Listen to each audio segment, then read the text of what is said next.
Hello, everyone, and welcome back to another episode of Let's Talk HR. Today, we're going to take on the subject of ethics. Who needs ethics? Why are ethics important? Is it really as big a deal as everyone makes out? Well, to help me crack the subject, we've got Lee and Joanna joining us today to sort of talk about the subject. Lee, another day, another hotel. How are you doing, mate? I'm in the beautiful city of Milton Keynes. So I am very happy. Thank you. And Joanna, how are you doing today? Fine. Not in a hotel bedroom, just in the normal study bedroom. With the usual internet issues as to where you are. Yeah. But we're here. We got it sorted. We're fixed. We can hear each other. We can see each other. So we're going to jump straight into it. And I guess the first thing to say is, like, yes, there's a dictionary definition of ethics, and people would sort of look like that. But what does ethics mean to you? You know, if someone says, "Why are you ethical? What are ethics?" Lee, how would you define ethics to a person if you were trying to explain what an ethical position is? I think very simply, it's how you treat people. Do you treat people ethically or not? And I think any sort of ethical decision or ethical dilemma that you have usually is something to do with people, or the decision in some way will impact people. So I think it's how you treat people, I think, is my most simple answer to that one, whether you treat people well or you don't. Joanna, you're just nodding along there. I think that's probably how you'd agree with it. Is that your definition? I'd probably throw in the word professionalism in the context of HR, and it's that code of conduct for HR professionals that really is what ethics means to me. It's fair to say that ethics is part of pretty much most professional qualifications. Most professionalization has it, whether it be accountancy, whether it be HR, whether it be banking, believe it or not, whether it be a multitude of other fields. And one of the really hard things about ethics is to differentiate it from morality. Morality is your morals and what you believe, and ethics is professionalism and how you approach things. Is it just the same word, different guises, though, Lee? Yeah, I think it is, to be honest with you. I think the words are very slightly different dictionary definitions, but by and large, what we're thinking about is how is the business going to treat its people, whether its people are in an HR context, its workforce, whether it's its shareholders, its stakeholders, its customers. You mentioned banking there. I think another one is probably the food industry to think about. There's so many different things that the food industry can do to hook people onto its products, to market products in a certain way as healthy when in fact they're not. Vitamin content, things like that, I know is quite a poignant one at the moment. So I think the way that, I think it's about the way that you treat people, the way information that you give to people as well, and how you try and persuade people.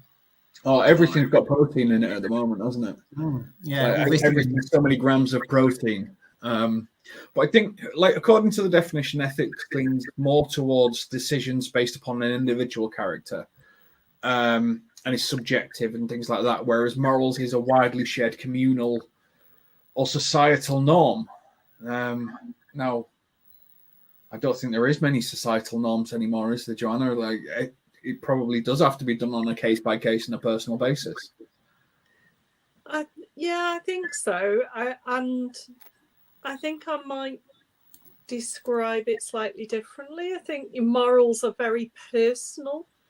They definitely relate to societal norms, but your experience of society will probably be related to your family views, perhaps the culture you grew up in, perhaps any religious beliefs. And I think that's where your personal morals come from. And I think ethics tends to be about the community, in this case, the work-based culture, really, and the values that people ascribe to things.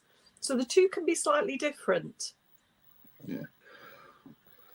Well, I think it gets hard, especially when you start to think about it from a working perspective, because when you feel like your ethics have been breached, it's about, well, how do you approach that situation? Because you're faced with a couple of decisions, some of which are moral decisions, which is, can I morally walk away from this opportunity when I'm trying to support my family?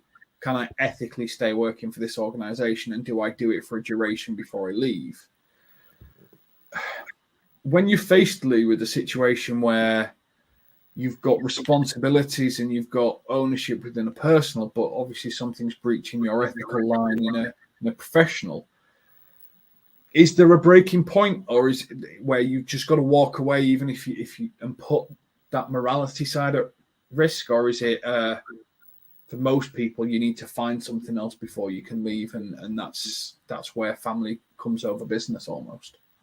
I think there is a breaking point, but I think there's maybe two different points to consider, actually. I think one probably is a breaking point, and that's very different for everyone. That could be down to how strongly they feel about their morals in the definition that Joanna gave about morals there, and I would totally agree with that definition.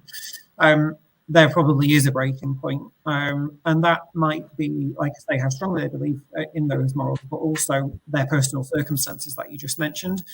If somebody's got a mortgage to pay, if they've got kids to feed and other different, financial obligations, that could be a little bit different to someone who could maybe get by with, whatever comes along next. I think the other point to consider comes much before that, though, before a person thinks about leaving an organisation because it's not been ethical. And I think it's the point at which the trust is broken. And I think someone can work for an organisation for quite a long time, even though the trust has been broken, but be very disengaged in that organisation. They're probably not going to contribute, any more than what they need to, and may start taking the liberties and risks that they wouldn't otherwise, and sort of just use the organisation for what it is, a job, rather than putting their all into it. And do we want people to feel in that position? Probably not. I imagine in most businesses, most HR teams, most people managers don't want to be in that position where people are disengaged and don't really care. And I think the term that's been used to describe that recently is quiet quitting. You might have seen on different social medias the term quiet quitting, where people just quietly quit. They go through the motions, they do the job, they turn up. And I think that's the point where the trust is broken. So I think that's another point to consider, as well as that breaking point where someone just puts their hands up and says, I can't do it anymore, I'm out.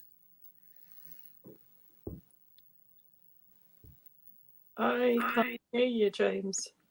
I don't know if we're on a stream together. Sorry, I was on mute whilst I was looking something up. When I was talking about quiet quitting and how it's, it almost feels like it's language of, we want you to do extra work, and if you're not doing extra work above and beyond, then you're quiet quitting, and that's not necessarily the case. But that is a really good example of organizations labeling someone, because then the business beliefs, not ethics or morals, but the business beliefs breach your personal beliefs. And I was just looking up like the 10 most common ethical words people use, to describe their ethics. So I thought that would be sort of an interesting. And the ones that come up are respect, honesty, compassion, hard work, kindness, gratitude, sharing, and cooperation. And I don't think all of those. I'm looking at the list, and I don't think necessarily all of those would have to be breached, Joanna, for you to want to leave an opportunity. But I think if they got breached on a regular basis, that's probably where it starts to push the line, isn't it? Absolutely. And I think Lee's completely right that if I suppose if there are comparatively small breaches to ethics and to your personal morality, you may stay for a while but feel very disengaged, feel that there's a lack of trust. But then it's about where that breaking point is as well. And I wanted to bring in the fact that might push you into a whistleblowing situation, where if you feel that it is beyond the ethics for the particular type of industry you work in, you might want to be a whistleblower. And then there's all sorts of challenges there, how whistleblowers are treated, what the process is, whether they're listened to. And there are lots of examples of where it's really important to have that whistleblowing facility perhaps because of the type of work, perhaps because of if people turn a blind eye and tolerate things, there can be really severe consequences. So I think when we're thinking of ethics in HR, we're not as highly regulated a profession quite as some of the other professions are. So a lot of people will lose their license to practice if they breach the ethical code. I'm thinking of doctors in medicine, lawyers, accountants. You know, there've been some really high profile ethical dilemmas in those arenas, and people may well lose their ability to continue. But for us as HR professionals, we could be working in those areas and actually be on the ethical side of what do you do with a whistleblower in that area, and how do you manage those situations. So I think there are kind of two lots of ethics for us, that our own ethics as a professional, but also what is the context of the industry that we work in.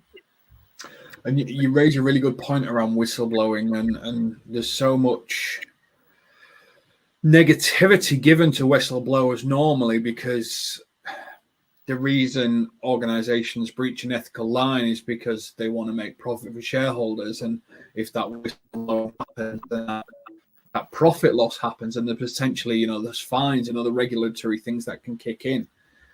But it's important, isn't it, Lee, if you see something, to say something. Sorry, Lee, I was coming to you. I think the last bit of the question cut out. It's important, if you see something, to say something, isn't it? It's important to use the CIPD and the resources that are available to really sort of make sure that your organization is holding people to the right ethical lines. Yeah, absolutely. And I think an additional part to that is, do they know what the ethical lines are? Do they know what it means both internally and externally? Do they know what is an ethical line of business? What I mean by that is, internally, do they know how people should be treated? Do they know their code of conduct? Do they know enough about the situation to know where those ethical lines are drawn? And then externally, how is the business treating its customers or its clients? So I think in either instance, it's important that, as you say, if people do see something, they say something about it. But going back to the trust issue, if the trust is broken, and if that person's morals have been broken, and they go down that kind of quiet quitting route that I mentioned earlier, they're probably just going to let it slide. They might just let it happen and think, why am I bothered? Can I give you an example of that? What I mean by that, I was in a hotel, no shock, recently, and it was awful. It really, really poor. It's one of the premium brands, actually, and it was really, really poor. Wallpaper hanging off the walls, dirty, all kinds of different things going on. So in the morning, I came downstairs and was asked how the stay was, and I said, it really wasn't that great. And I'm in a position where I don't really want to pay for it, to be honest with you. And the receptionist, very, very kind lady, just said, yeah, that's not a problem. She was almost expecting that I was going to say that. She said, yeah, that's not a problem. I could see she grabbed a piece of paper, wrote down my room number and said, would you mind me asking, tell me what the things wrong were? Yeah, no problem. She said, I can see you had drinks in the bar last night. Were they okay? I said, well, yeah, the wine was wine flavored. What more can you ask? And she said, yeah, you won't have to pay for that either. And I thought, if she had been really engaged in her job, she would have maybe challenged me, maybe asked me to pay something. I don't know, maybe referred it to a manager. She didn't want to. Why? She probably knows the state and the condition of that hotel, and therefore those morals have been broken for her. And the ethical side, even though it's an internal HR kind of side of thing, she may have been treated very well by the business, by a manager, but she knows that the business isn't operating ethically, in that it's charging people a lot of money for a really substandard product. And that applies to any kind of industry, really, doesn't it? And I think this kind of leads us on to personal ethics versus business ethics can sometimes be very different things. So what you personally hold as an ethical, an integrity standard and things like that isn't necessarily what your organization holds to an ethical standard. And that might be okay. It might be, advertising 20 grams of protein on a massive cookie where you've got to eat 4 of them to hit it. but they only put the calories of half a cookie, but they put the protein of one full cookie. It fits within trading standards. It's morally correct by that. But ethically, you might think, well, we're misleading people in advertising. It's hard though, isn't it, Joanna? When you start to breach your personal ethics for business ethics, it can be a slippery slope of really sort of losing a handle on what your ethical position is on things, can't it? It can, and I think it's a real dilemma when you feel at odds with the rest of the organization. So if your personal standard is different, higher or lower, for example, than the organization you're working with, that can set up a dissonance where you just don't feel part of the team, really.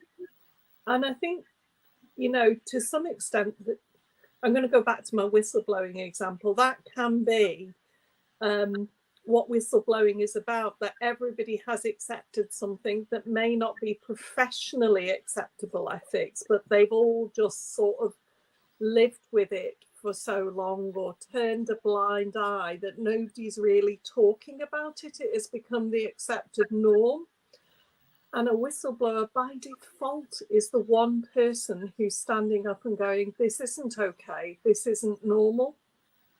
And that can be from a personal difference that they are raising in the hope that it will change the standards, or it can literally be that they're the only person upholding the standard that's written down because everybody else has accepted that you don't do the written standard. So I think that must be such a hard decision to take action. I mean, it's hard enough, I think, for any of us if we feel we've lost that trust, if we don't feel comfortable anymore with where we are, to take that action to go and leave the organization and go somewhere else. So to actually be prepared to stand up and say, I'm not leaving, I'm telling you that it's wrong, must be an incredibly lonely place to be and really hard.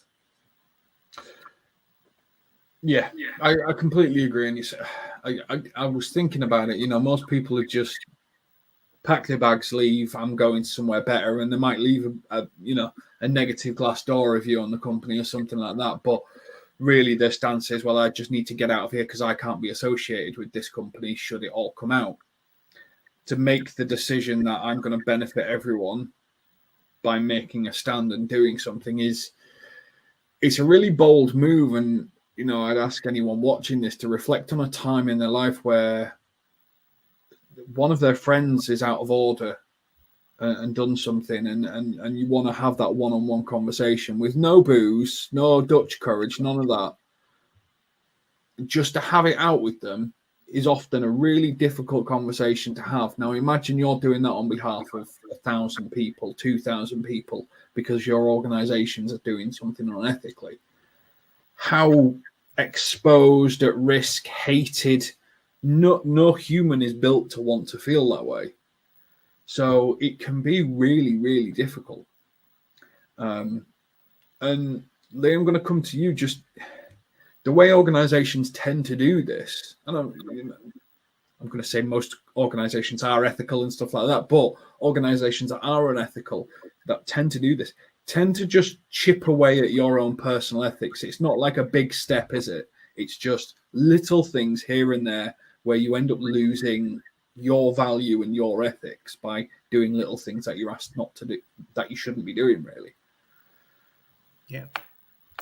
Yeah, I totally agree. I think there is a flip side to it, though, when you join a new business and you notice that they're not operating ethically. And I think there's a few red flags that you can spot as you're going through an application or an interview process that you think, oh, I'm not sure, rather than you already work for the business and it starts to take a slippery slope. Maybe the business is already in that position where they're not operating what we would deem as ethically. And then as you go through the recruitment process, you start to notice a few things. Examples of that could be they're a little bit desperate to hire. Why are they desperate to hire? Why have so many people either walked out of the door, or they're struggling to keep anyone, or they're struggling to hire anyone. Now, of course, the caveat, it could be a rapidly growing business, in which case that they are a bit desperate to hire. Other examples might be the way that you're treated, not getting back to people. There's so many different things. And I think my advice to anyone in that position is use your intuition. If it doesn't feel right, it probably isn't right. And I agree with everything you said, by the way, James, about being the person to stand up. And Joanna, I think you said similar things about being that person to stand up and represent those people. I've been in a position before in a former business that I should have whistleblown. I also knew the process. I knew it was handled externally, but I didn't because I knew, because of the context of the situation, it would obviously be me that had whistleblown. And I really, really undernard, there's probably a more professional way of saying that, but I really thought about whether to do it or not, because I thought, I truly believed what was happening was wrong, with regards to where money was going and that kind of thing. I really wanted it to be investigated, but I'll be honest, I didn't have the confidence to do it.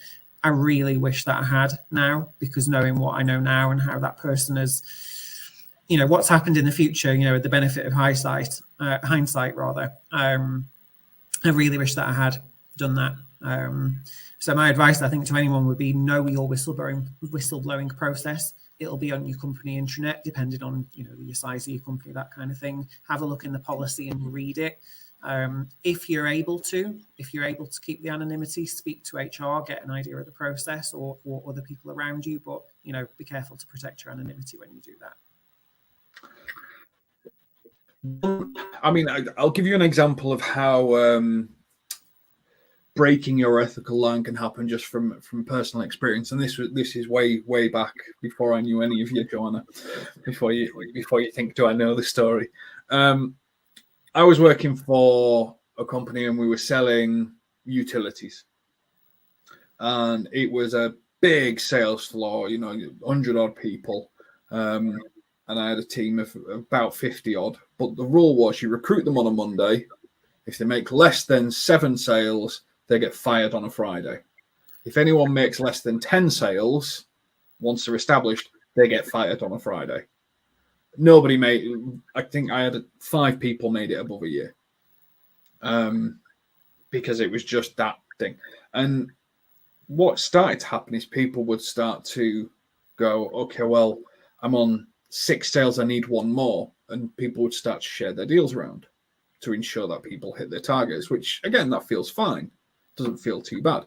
People would start to add on an extra meter within a company or an organization so that they hit the line, so they kept their jobs. And these were the start of unethical practices.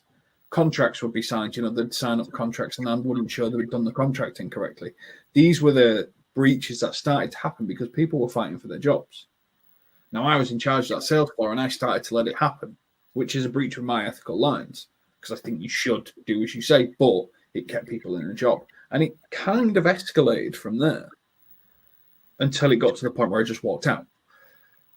But it's how it can happen. There's a very human element to how your ethical line can be broken. There's a very ethical line to how you start to feel like your ethics would be pushed and pushed and pushed until you do it. And it takes someone brave to just turn around and go, no, and fight the company. I, like you, Lee, I just walked out. I was like, this is wrong. I can't do it. I'm out. But, and I'll come to you for this, Joanna. Do organizations need an ethics champion? That's a really interesting question. And I don't really think there's a yes/no answer to that. I think the answer may be yes for some particular professions and in some circumstances, and no in others. I think if your working code of conduct is working and everybody's aligned, you probably don't need an ethics champion because you've got it in the culture and you've got a culture that's working. I do think there might be some professions, perhaps medicine is a good example, or perhaps accountancy, because they've had some really big ethical failures. They need an ethics person in the larger organizations because of the seriousness of when things go wrong. But essentially, ethics is kind of about the culture as well. So James and Lee, the circumstances you were describing, it felt like the culture was already going wrong, and that there was an accepted norm there, whether it's pushed by senior management or certain individuals, or whether it's across the board, the culture wasn't quite right, and that's where the ethics problem was. So I think, and I think I'm rambling, but I think that leads me on to the HR side of things, where you might look to some of your practices in HR to identify red flags, as Lee was talking about before, for what could be going wrong. So you might look at your employee survey, you might look at absenteeism rates or grievances. There's a whole host of data that you might want to use to understand if the organisation, particularly a larger one where you're not everywhere all of the time, to look at whether the culture is going wrong slightly locally, regionally, or even nationally. What about in an ethics champion, as in someone that people could confidentially go to in HR? So, most companies are made up of hundreds of people doing 100 different things and stuff like that. And most people don't understand, whistleblowing, don't understand process, don't even understand if something's ethically or morally wrong. Just sometimes it can just feel wrong, can't it? Lee, do you think organizations should have someone that they feel they can go to in confidence, either internally or externally to the organization, could be worth it? Probably internally, knowing how businesses work, because they wouldn't want secrets going out externally. But what do you think about that approach? I think I'm going to speak to all the HR professionals out there in a way, and in a slightly different topic. Job titles are incredibly important. You have to get a job title right. If I heard that the business had an ethics champion, that would be one of those red flags for me that I mentioned in the recruitment process. I'd think, hold up, ethics champion? This is someone that does their normal day job, and then as an addition has a bit of a, they're the person that someone goes to, and it's not really taken that seriously. It's not taken that seriously because we didn't think to employ someone, for that role. If I heard the term ethics manager, or ethics director even, or something like that, that's where I'd be thinking, this business takes itself really seriously. They've got a lot of rigor there. They've got process there. I might still be thinking, why have they had to put that role in place? So they've got a history of not acting ethically. But I think maybe hopefully that adds value to those, studying their HR qualification, that job titles are so important. To answer your question though, James, does the business need it? I totally agree with Joanna. So subjective. Culture, to add to what Joanna said about the different industries, and I think that's an incredibly valid point. The only other addition really I'd say is culture. Has the business got a history of different processes or things where ethics comes into it? Has it spiraled out of control before? Is it in an industry where there is scope for ethics to go out of the window? For example, automotive. I work in automotive at the moment, and I think anyone who's ever bought a car is worried about the fact that it has to be, is the salesperson or the service technicians, are they acting ethically? There's a hell of a lot of examples out there where that's not been the case. So it depends on the culture. It depends on is the business generally acting ethically? But I think the sad thing there is if the business is acting ethically, it probably doesn't need it. If the business isn't acting ethically, the people at the top probably know that and therefore probably wouldn't decide that they need an ethics champion. Yeah, it's so difficult, isn't it? And I agree with you on job titles. Ethics champion sounds terrible. I think anything that ends in champion normally sounds you're a bit. Really? Can you imagine if you were the training champion, Lee? I don't think you'd be training champion before. But to finish off, let's test some of your ethics. Let's see where your ethical lines are. Let's see if you would both do the same things in same situations, which thankfully we've got you two on. So I can guarantee you're both not going to agree on all of these. Because... Well, yeah, I know Joanna and I know Lee, so I'm confident on this. So, which one does he think is unethical? That's where I want to know. Well, I know. We haven't got his answers coming in here. Oh, I'll give you my answer. I'll happily give my answers to these as well. But I'll let you two answer first. Number one, your lunch keeps missing at work. You're pretty sure you know who's taking it each day. Do you confront them, report it to your supervisor, report it to HR, get them back by making a cat food sandwich, or keep quiet? Lee, which one would you do? Question, why is murder not on the options list? Kind of keeps you unemployed, murder, I believe. It's only a small, minute people that have got that job in the world. I left the pause though, so you can edit that out if you need to. Oh, it's not. Again, this is a good indication of whether the business is ethical, because you'd hope you've got the culture there to be able to challenge someone. So, excuse me, why is my lunch going missing? Or happily report it to a manager.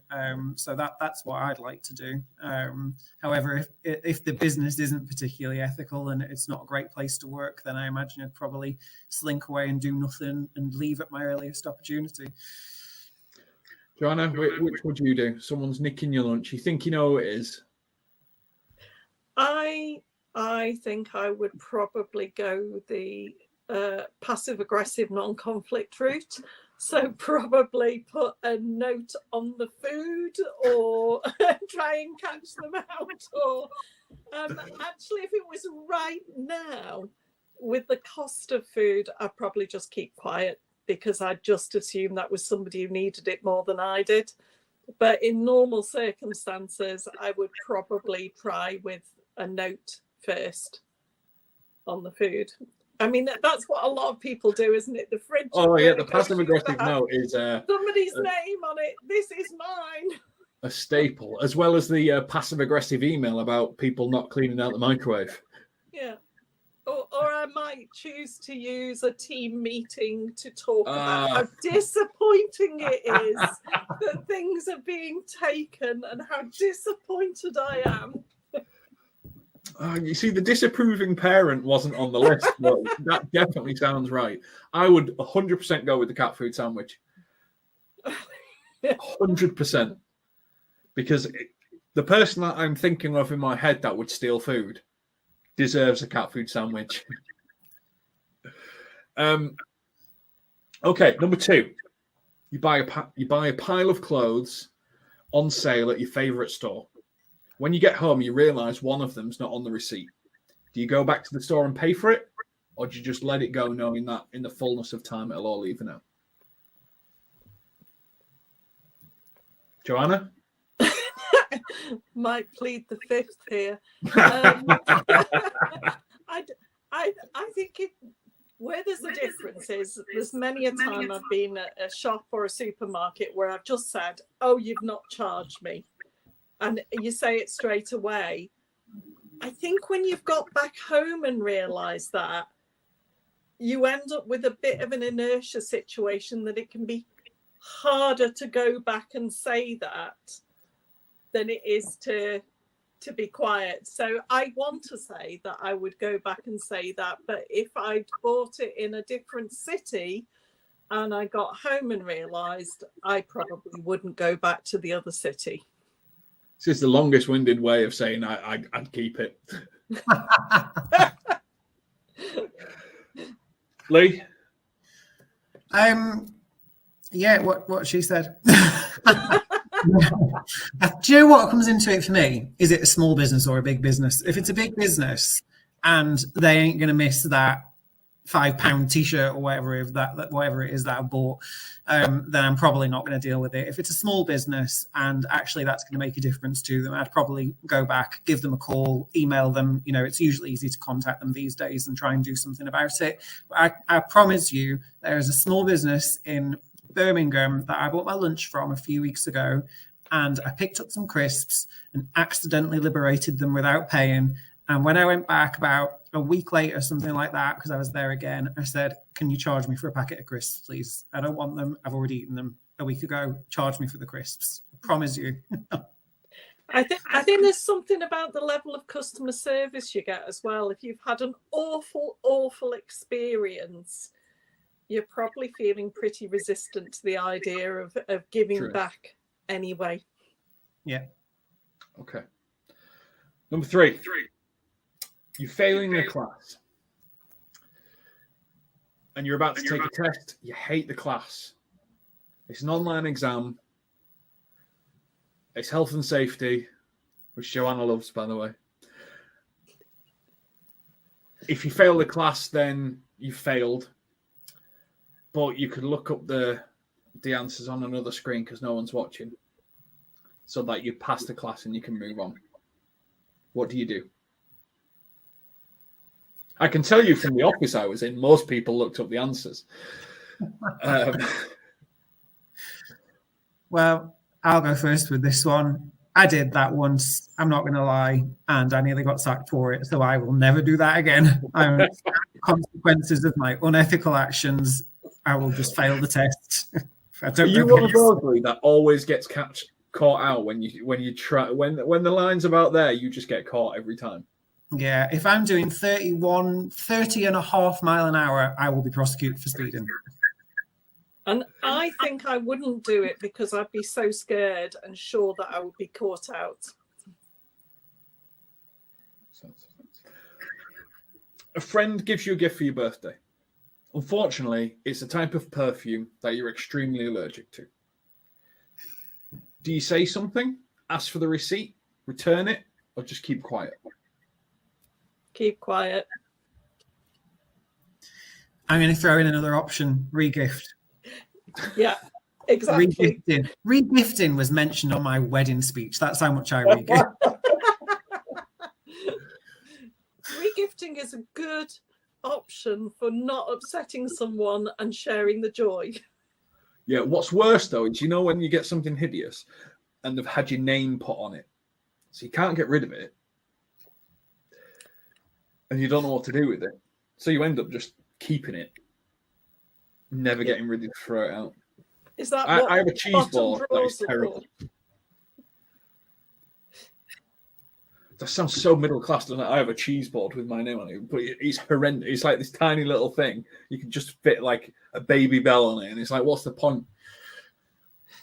Anyway, the last one. Use it as a beer coaster. It's a bit thick. It's got tools underneath it that are blunt. You know, like to cut it. Oh, honestly. They're never going to watch it, so it's fine. But regifting is a great option. And yes, keep quiet. It's normally what I do.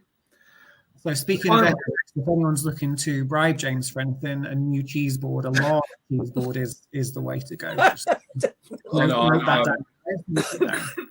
I have a great slate cheese board. It's brilliant. Anyway.